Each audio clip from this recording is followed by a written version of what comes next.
इसको selfie mode पे घुमा दो ना, हम देख लेंगे। हाँ ठीक है, स्टार्ट है। नमस्कार, आप देख रहे हैं नेक्स्ट 9 न्यूज़ पॉलिटिकल बाइट और आपके साथ मैं हूं क्रांति सिंह। आपको बता दें कि एक तरफ देश में जहां अर्थव्यवस्था की मार जो है सभी सेक्टर के लोग झेल रहे हैं, वहीं दूसरी तरफ अगर हम चर्चा करें तो उसी भ्रष्टाचार का नाम जो है एक और के सहारे जो है पर्चा फाड़ने की कोशिश हो रही है। उसका नाम है अरविंद केजरीवाल। जी हाँ, आपको बता दें कि दिल्ली के सीएम और आम आदमी पार्टी के राष्ट्रीय संयोजक अरविंद केजरीवाल के नाम की पर्ची जो है वो अब हर नेता छोड़िए हर संस्थानों की तरफ से भी फटनी शुरू हो चुकी है।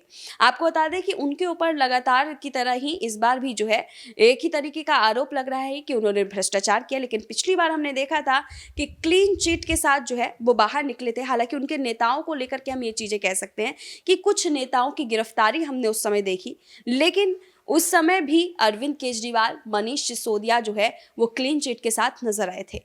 एक बार फिर से उनके ऊपर 100 करोड़ रुपए के घोटाले का आरोप लग रहा है। आपको बता दें कि इस वक्त देश में जो है सबसे बड़े व्यापारी के रूप में जाने वाले गौतम अडानी के ऊपर भी आरोप लग रहे हैं, लेकिन उनके आरोपों की भी पुष्टि नहीं हुई है। और इधर जो है अरविंद केजरीवाल के ऊपर लग रहे आरोपों की भी पुष्टि नहीं हुई है, लेकिन उससे पहले कांग्रेस ने बोलना शुरू कर दिया है। यानी कि कांग्रेस के तमाम नेताओं ने इस बात को लेकर के कहना शुरू कर दिया है कि अरविंद केजरीवाल ने घोटाला किया और उनके वोटरों को खरीदने के लिए किया। दूसरी तरफ अगर बात करें तो बीजेपी, जो अभी अडानी ग्रुप के ऊपर कुछ नहीं कह रहा है, लेकिन वही बीजेपी अरविंद केजरीवाल के ऊपर बोलता हुआ नजर आता है और उनकी तरफ से ये बयान दिए जा रहे हैं कि अरविंद केजरीवाल जो है घोटाला कर रहे थे और इस बात की गारंटी जो है अब खुद ईडी देती हुई नजर आ रही है। जिस ईडी के ऊपर सवाल अरविंद केजरीवाल उठा रहे थे कि आखिरकार आपके ऊपर जो है सबूत क्या है, उस सबूत को पेश कीजिए। आज वो सबूत तो नजर नहीं आ रहा है, लेकिन हाँ, ये सवाल जरूर उनकी तरफ से उठा दिए गए हैं कि अरविंद केजरीवाल की तरफ से घोटाला हुआ है। आज इसी मुद्दे को लेकर के चर्चा करेंगे। चर्चा में हमारे साथ जो है शाहजेब जुड़ चुके हैं। शाहजेब, आपका बहुत बहुत स्वागत है। यहाँ एक तरफ जो है अडानी के ऊपर कई सारे सवाल उठ रहे हैं, दूसरी तरफ अरविंद केजरीवाल के ऊपर सवाल उठ रहे हैं। अरविंद केजरीवाल के ऊपर सवाल उठ रहे हैं, उस पर यहाँ पर कांग्रेस भी जो है सवाल खड़े कर रही है, उधर से भाजपा भी सवाल खड़े कर रही है।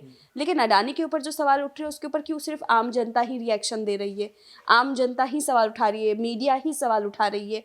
ऐसा क्यों नहीं है कि उनके ऊपर भी बीजेपी हमलावर नजर आती है और यहाँ पर जो है यहाँ से अगर हम देखें तो कांग्रेस भी उतना हमलावर नजर नहीं आ रही है। हालांकि हाँ, मोदी के साथ कनेक्शन जोड़ती हुई जरूर नजर आ रही है, लेकिन अडानी का अलग से व्यक्तित्व दर्शाने की कोशिश नहीं। लेकिन अरविंद केजरीवाल के ऊपर जो है हमलावर अलग नजरिए से आ रहे हैं। देखिए, अरविंद केजरीवाल एक राजनीतिज्ञ हैं, एक मजबूत राजनीतिज्ञ के तौर पर उन्होंने अपने आप को सींचा है, तैयार किया है और उन्होंने 2011 के अन्ना आंदोलन के बाद से अपनी जो पहचान बनाई है और अरविंद केजरीवाल दिल्ली के मुख्यमंत्री बनने तक का सफ़र, उसके बाद पंजाब का मुख्यमंत्री बनाने तक का सफ़र, उन्होंने बहुत जद्दोजहद तय किया। गुजरात में 5 सीटों पर अब आई है आम आदमी पार्टी, मध्य प्रदेश में 230 सीट पर चुनाव लड़ने का ऐलान कर चुकी है आम आदमी पार्टी।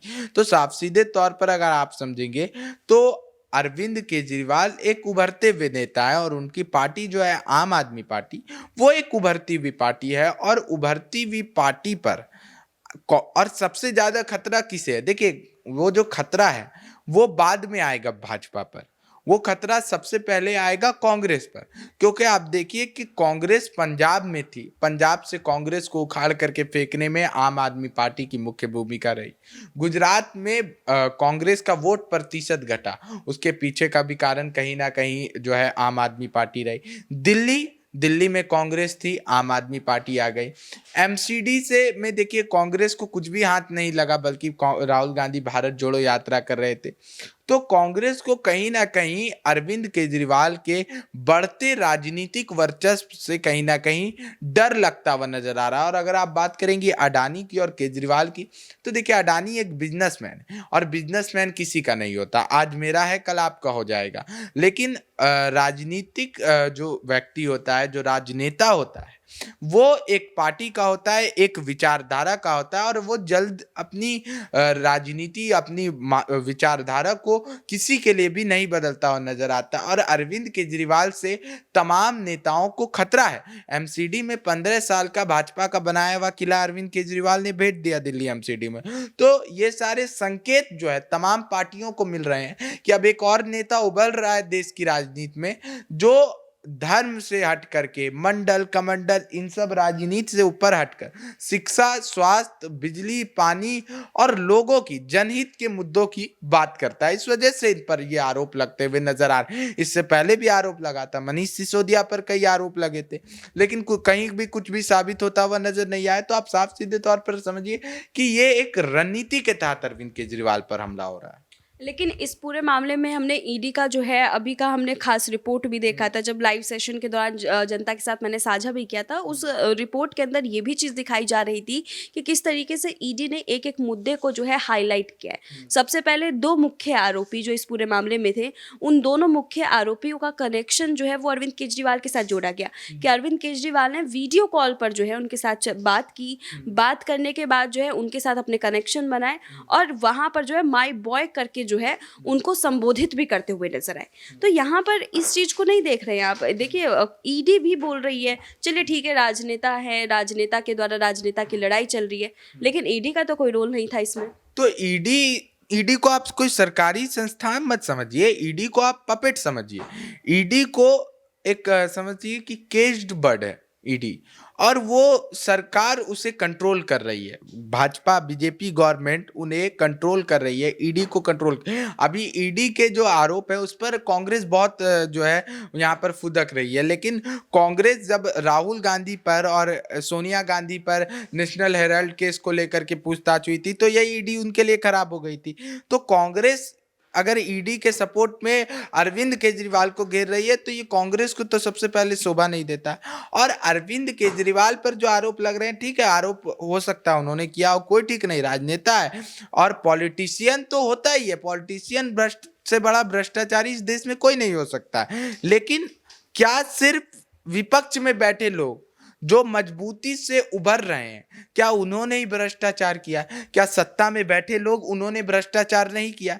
कई सारे घोटाले, अभी देखिए जुबिन ईरानी जो है, स्मृति ईरानी, उनका जो लैंड स्कैम है उसको किस तरीके से दबाया जा रहा है, उसको नहीं उजागर किया जा रहा है। ईडी वहां पहुंचती है, ना सीबीआई पहुंचती है, ना आईटी पहुंचती है वहां पर। शिवराज सिंह चौहान का स्कैम, एक्सरे स्कैम, उसको भाजपा छुपाते फिर रही है। तो ऐसे तो कई स्कैम है, लेकिन उस पर ईडी, आईटी, सीबीआई कुछ नहीं बोल रहा। ये छोटे छोटे मुद्दों को सामने ला करके ईडी के जरिए मतलब कि ईडी आईटी के कंधे पर बंदूक रख करके जो है राजनेता जो है चलाने का काम कर रहे हैं, और जनता को लोक लुभावन लाला दे करके बस मुद्दे से भड़काने का काम कर रहे हैं। ठीक वही काम जो अभी पाकिस्तान में शहबाज शरीफ करते हुए नजर आ रहे हैं कि एक तरफ देश में भूखमरी है और उनका दिमाग पीओके में भड़काने का काम कर रहे हैं। तो वही चीज यहाँ पर कहीं ना कहीं गवर्नमेंट करते हुए नजर आ रही है। एक तरफ जो है यहाँ पर देश में जब एक बड़ा नेता उभर रहा है जो सटीक मुद्दों पर, जनहित मुद्दों पर बात कर रहा है, तो इससे छोटे छोटे मुद्दों को उजागर करके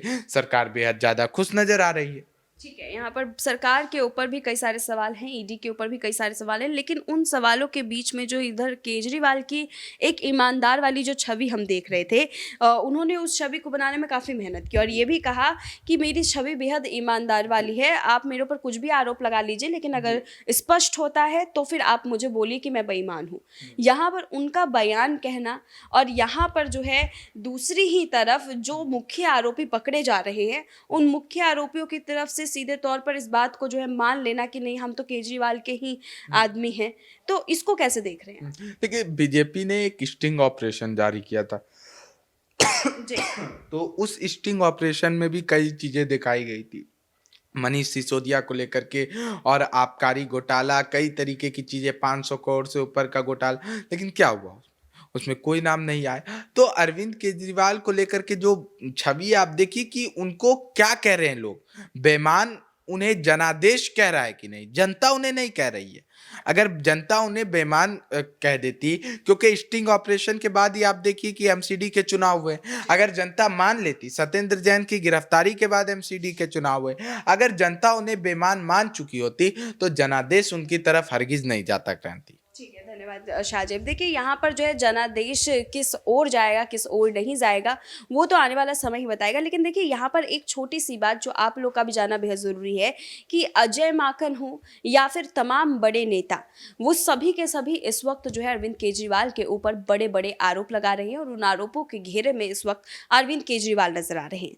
लेकिन जाते जाते एक छोटा सा जवाब मैं और शाहजेब से लेती हुई जाऊँगी। शाहजेब, यहाँ पर चुनावों के बीच में हमने देखा था, पिछली बार चुनावों के बीच में ऐसे ही कांग्रेस ने आरोप लगाए थे, बीजेपी ने आरोप लगाए थे और उसी बीच में जो है आम आदमी पार्टी ने बाजी मार ली थी पंजाब की। इस बार भी आरोप प्रत्यारोप जारी है। इस साल भी 9 राज्यों में चुनाव है, 10वां राज्य शायद जम्मू में हो सकता है चुनाव, नहीं भी हो सकता है, लेकिन 9 राज्यों में तो कंफर्म चुनाव है। इन 9 राज्यों के चुनावों में क्या यहाँ पर इम्पैक्ट